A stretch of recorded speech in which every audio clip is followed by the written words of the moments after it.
और एक बड़ी खबर इस वक्त की। अब से बस कुछ देर पहले ही बिहार में जाति आधारित जनगणना पर रिपोर्ट जाहिर कर दी गई है और नीतीश कुमार का ये एक बड़ा सियासी दांव बताया जा रहा है। इस रिपोर्ट में हिंदुओं की संख्या करीब 82% बताई गई है, जबकि मुसलमानों की संख्या 17.7% है। जाति आधारित की गई इस जनगणना में बड़ी बात यह है कि अत्यधिक पिछड़ा वर्ग की संख्या बिहार में सबसे ज्यादा है और बिहार में अत्यंत पिछड़े वर्ग की संख्या करीब 36% है, ये इस रिपोर्ट में बताया गया है।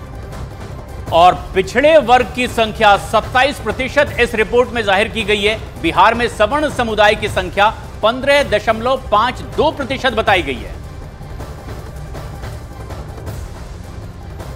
तो बिहार में ये जातिगत जनगणना की जो रिपोर्ट है वो जारी कर दी गई है। अब इसमें जो आंकड़े हैं वो क्या कहते हैं वो भी हम आपको बता रहे हैं। 82% इसमें हिंदू बताए गए हैं, 17.7% मुसलमानों की संख्या इसमें बिहार में बताई गई है। जो रिपोर्ट जारी की गई है उसमें 0.5% पूरे बिहार में ईसाई समुदाय के लोग बताए गए हैं, 0.08% बौद्ध धर्म के लोग बताए गए हैं, साथ ही साथ 0.16% किसी धर्म से ताल्लुक नहीं रखने वाले लोग भी इसमें शामिल हैं।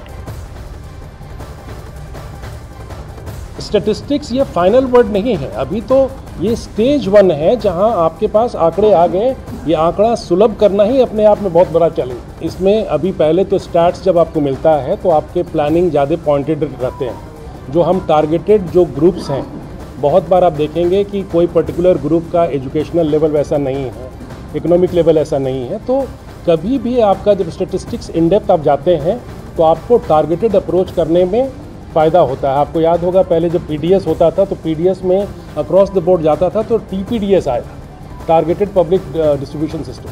तो टारगेट ओरिएंटेशन करना है, अगर आपको वल्नरेबल ग्रुप्स को कवर करना है तो जितना आपके पास स्टैटिस्टिक्स होगा उतना आप बेहतर महसूस करेंगे अपनी डिलीवरी में।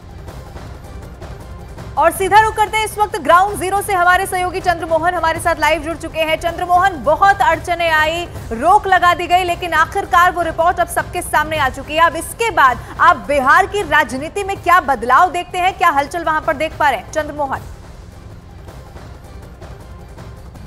बिल्कुल, देखिए, जब नीतीश कुमार ने यह ऐलान किया था कि बिहार में जातीय जनगणना होना चाहिए और उसके बाद से ही लगातार कई सवाल भी उठाए गए। सीधे तौर पर यह कहा जा रहा था कि इसका राजनीतिक लाभ लेने के लिए नीतीश कुमार ने इस तरह का कदम उठाया है और इस बीच में यह मामला पटना हाई कोर्ट पहुंचा, वहां से सुप्रीम कोर्ट पहुंचा, लेकिन बिहार में जातीय आधारित गणना कराने के लिए इजाज़त मिल गई और आज उसको सार्वजनिक भी कर दिया गया, जिसमें साफ तौर पर यह बताया गया है, जिसमें 214 कैटेगरी अन्य लेकर 215 कैटेगरी की जातियां हैं बिहार में जिनका गणना हुआ। हालांकि जो आर्थिक उनका ये जो एक लगा रहे थे कि बड़ी चमत्कार, बड़ा बदलाव, अरे सबको जानकारी है जो आप बता रहे हैं वो लगभग डाटा आंकड़ा तो सबको पता है।